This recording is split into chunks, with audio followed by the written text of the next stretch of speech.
Le professeur Pascal Lissouba, président fondateur de l'Union panafricaine pour la démocratie sociale UPADS et ancien président de la République, élu démocratiquement en 1992, a tiré sa révérence ce lundi 24 août 2020 des suites d'une longue maladie. L'annonce de son décès a été confirmée par les membres du secrétariat permanent de ce parti de l'opposition réuni d'urgence sous l'égide de Marcel Nzondo, secrétaire national chargé des questions électorales qui assure l'intérim du premier secrétaire de l'UPADS.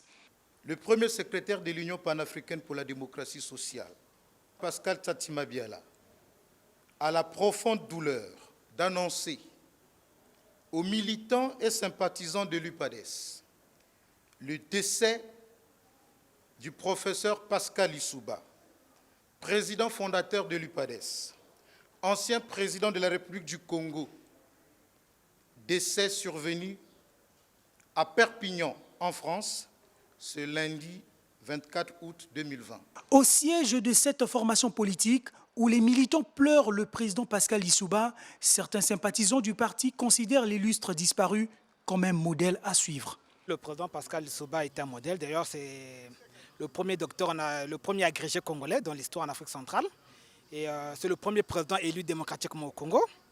Je reconnais aussi que c'est le plus jeune premier ministre que nous avons connu sous le président Massamba Deba. Nous espérons que le gouvernement va organiser des hommages dignes. Par le biais de son porte-parole, le gouvernement reconnaît que le Congo a perdu un grand homme d'État. Il a été dans notre pays un chef d'État, qu'il a géré les destinées du pays et que pour tout cela, il rentre aujourd'hui dans l'histoire.